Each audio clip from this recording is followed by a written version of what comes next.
और 500 साल तक यह डर रहना चाहिए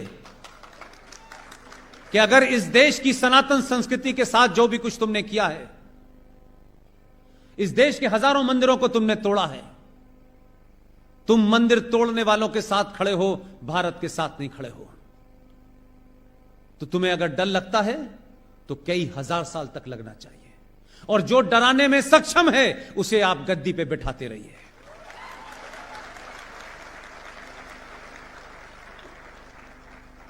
लिहाजा 5 अगस्त और 6 अगस्त को भारत के नागरिक अगर इस बात से खुश हैं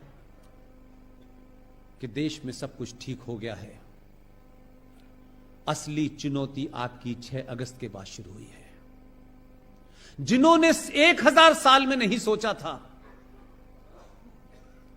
कि हमारी बनी बनाई पिछले 1000 साल का डर और सत्ता चली जाएगी, वो पूरी ताकत के साथ इस देश में पलटवार करेंगे, उसकी तैयारी जारी है। इस देश को गृह युद्ध की तरफ ढकेलने की तैयारी है। सेकुलरिज्म के नाम पे है, मुसलमान के नाम पे है, मजलूम के नाम पे है, विक्टिम के कार्ड पे है, जय भीम जय मीम के नाम पर बहुत सारी तैयारी की जा रही है। आपको ज्यादा अलर्ट रहना है। इसलिए छोटी घटना बड़ी होने वाली है, और बड़ी बड़ी घटनाओं पे चर्चा ना हो, इसके लिए भी तैयारी की गई है। और यह युद्ध साइकोलॉजिकल युद्ध होगा। इसलिए मस्जिदों से हथियार मिलते हैं तो उसकी खबर नहीं बनने दी जानी चाहिए। इसलिए सेकुलरिज्म का भूत हिंदुओं को इतना चढ़ा दो कि ये सच बात कहने से डरे। इसलिए आपको ज्यादा अलर्ट होना है। गुजरात की माओ बहनों से मेरी एक दरखास्त है, गुजरात भी इससे ग्रस्त है। कई लोगों ने मुझसे आके इस बात के बारे में चिंता जाहिर की है। किसी एजेंडे के तहत जो काम बॉलीवुड ने शुरू किया था, जिस एजेंडे के तहत गुलशन कुमार की हत्या हुई थी, जिस एजेंडे के तहत हिंदुस्तान की फिल्मों से मंदिर भजन गायब हुए और मौला रे मौला शुरू हो गया, जिस एजेंडे के तहत हर कैरेक्टर में लड़की हिंदू है और लड़का मुसलमान है, हर एजेंडे के तहत इस्लाम को ग्लोरीफाई करने की कोशिश की जा रही है, और हिंदुओं को कास्ट और गंदे तमाम जो चीजें, जो पाखंड है, उसको ऐसे दर्शाया जा रहा है कि देखो हिंदू धर्म में कितनी खराबियां हैं। उसी एजेंडे के तहत देश जागृत हुआ है और लोगों ने कंप्लेन करना शुरू कर दी है। एक घटिया सा 2 कौड़ी का प्रोग्राम आता है, बिग बॉस। उस प्रोग्राम के अंदर किसी एजेंडे के तहत ब्राह्मण लड़कियों को दिखाया गया है, और कश्मीर के मुसलमान लड़कों को एक ऐसी अवस्था में दिखाया गया है जो सार्वजनिक तौर पे आप उस प्रोग्राम में देख सकते हैं, लेकिन मैं नहीं कह सकता। एक एजेंडे के तहत यह किया जा रहा है ताकि इस देश के सनातन संस्कृति की भोली भाली लड़कियों को पहले बॉलीवुड के नाम पर खेल किया गया, और अब ये बिग बॉस नाम के टाइप के प्रोग्राम जो चलते हैं बाजारू, उसके तहत किया जा रहा है। मैं ये नहीं कहता कि कोई प्रोग्राम आपकी संस्कृति को कमजोर कर देगा, लेकिन इस पे आपका रिएक्शन आना चाहिए। क्योंकि कुछ लोगों ने यह मान लिया है कि धीरे धीरे वो सब करो जिससे कुछ चीजें ग्लोरीफाइड लगें, और उनको चलते रहना चाहिए। फिल्मों का एजेंडा मैंने खूब देखा है। एक साहब अथीस्ट हैं, कहते हैं मैं धर्म को नहीं मानता, लेकिन उन्होंने जितनी कहानियां लिखी हैं, उस कहानियों का सबसे बड़ा कैरेक्टर है अमिताभ बच्चन। वो खुद अथीस्ट हैं, लेकिन उनकी कहानी में अमिताभ बच्चन मंदिर में जाके कहता है कि तुम खुश तो बहुत हुए होगे, आज तुम्हारी मैं देहरी पे माथा टेकने आया हूं। लेकिन वही अमिताभ बच्चन की हर स्टोरी में या तो वो 786 का बिल्ला होता है जिसे गोली लग के निकल जाती है। जितने भी कैरेक्टर हिंदुओं के नाम से हैं, उन कैरेक्टर में या तो वो हिंदू चोर दिखाया गया है, या दोगला दिखाया गया है या वो मक्कार दिखाया गया है। और जितने भी नाम मुसलमान हैं उन नामों के अंदर इतनी इज्जत और इतनी शालीनता दिखाई गई है कि उससे ज्यादा शालीनता कहीं मिलती नहीं है। हर कैरेक्टर के अंदर उसको एक ईमानदार मुसलमान दिखाया गया है। हर कैरेक्टर के अंदर एक खास सोच को बड़ा किया गया है। और मैं नहीं कह रहा, आप सब लोगों ने अमिताभ बच्चन की फिल्में देखी हैं। इस एजेंडे के तहत छोटी सी घटना है, संजय दत्त ने बायोपिक बनाई थी, आप सब ने देखी होगी। उसी बायोपिक के अंदर एक जुमला है जिसने सब कुछ ब्लैक एंड व्हाइट कर दिया, क्योंकि उसमें कुछ झूठ नहीं है।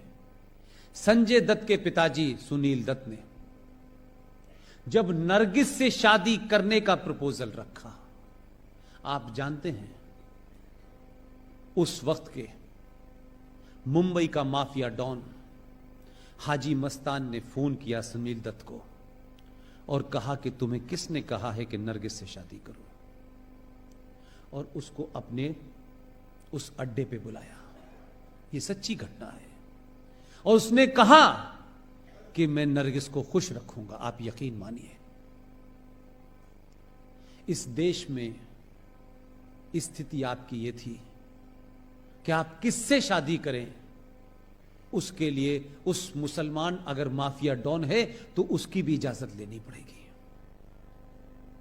और ली, पूरी जिंदगी उसने ईमानदारी से निभाया, लेकिन उसके लिए एक माफिया डॉन की परमिशन जरूरी थी। लेकिन आपकी लड़कियों को इसलिए बरगलाया जा सकता है, इसलिए वो इजीली टारगेट हो जाती हैं कि हमारे घर में हमारी माएं, एक एवरेज मां की बात कर रहा हूं, हमारी माएं चमत्कार की खोज में ऐसे ऐसे बाबाओं के यहां चली जाती हैं कि एक बाबा हैं, वो कहते हैं समोसा खाया था, तो वो कहती नहीं, तो उसे चटनी से खाया था, तो उसने कहा खाया था, तो चटनी कौन सी थी, कि लाल रंग की थी, नहीं हरे रंग की थी, तो लाल रंग की खाना, सब ठीक हो जाएगा। ऐसे बाबा बहुत घूम रहे हैं। और भारतीय महिलाएं ये कब से चमत्कार में पड़ने लगी। कोई रहीम साहब के घर जा रहा है, ये अलग अलग बाबाओं ने जो दुकानें चला रखी हैं, इसमें सबसे ज्यादा भारतीय नारी क्यों जा रही है भाई? उसका घर संपन्न है, उसके घर में सब कुछ मौजूद है, क्या ऐसी बात है कि वो चमत्कार के चक्कर में अपने बच्चों और बच्चियों को छोड़ करके इन बाबाओं के भुलावे में आ रही है? और वो बाबा क्या क्या करते हैं वो बाद में पता चलता है। आप सनातन संस्कृति की हैं, आप उस वंशज की हैं जिन्होंने जौहर किया है, आप उनकी वंशज हैं जो दुर्गा बन के जिन्होंने अपने दुश्मनों का सर्वनाश किया है। आप लोग अपनी उन लड़कियों से जिन्होंने हाई स्कूल कर लिया है, जिनके अंदर समाज के बदलाव हो रहे हैं, जिनके शरीर में एक नेचुरल बदलाव हो रहे हैं, आपकी वो बेटी भी इसी समाज में रहती है, उसके अंदर भी अजीब अजीब इच्छाएं जो होंगी वो आएंगी। मेहरबानी करके बाबाओं के चंगुल में न जाएं, अपनी 10वीं क्लास की लड़की को अपना दोस्त समझ के उसके मन मस्तिष्क में होने वाले बहुत सारे कोतूहल को शांत करें, उसको बताएं। दोस्त बन के रहेंगी तो वो अपने मन की बहुत बातें आपसे करेगी। अगर आप सिर्फ मां बन के रहेंगी तो अपनी बात नहीं बताएगी। और इस शहर में बहुत सारे शिकारी घूम रहे हैं जो कलेवा पहन करके लड़कियों के स्कूल के बाहर घूमते हैं और उनको अपने चुंगल में फंसाते हैं। और उसके बाद क्योंकि आपके पास समय नहीं है अपनी बात सुनाने का और सुनने का, वो अपनी बात अपने मन की किसी ऐसे आदमी से कह देती है, किसी भरोसे में कह देती है कि उसको ये पता नहीं चलता है कि मैं धीरे धीरे एक ट्रैप में फंसने जा रही हूं। और जब तक उसे ध्यान आता है तब तक जिंदगी बर्बाद हो चुकी होती है। आप तमाम माएं बहनें अपने उन बच्चों के साथ बैठें, उनसे बात करें। और सोना पहनने का भारतीय नारी को बहुत शौक है। सोना पहन करके सड़क पे चलेंगी, हजारों लुटेरे भूखे नंगे घूम रहे हैं, जो आपकी एक सोने की चैन छीनने के चक्कर में आपकी जान जा सकती है। सोना पहन के किसी को नहीं दिखाना है। सोना आपके घर के बुरे वक्त के लिए रखा हो, उसे बक्से में रख दीजिए। कुछ सालों के लिए सिर्फ लोहा पहनिए, समस्याएं सॉल्व हो जाएंगी।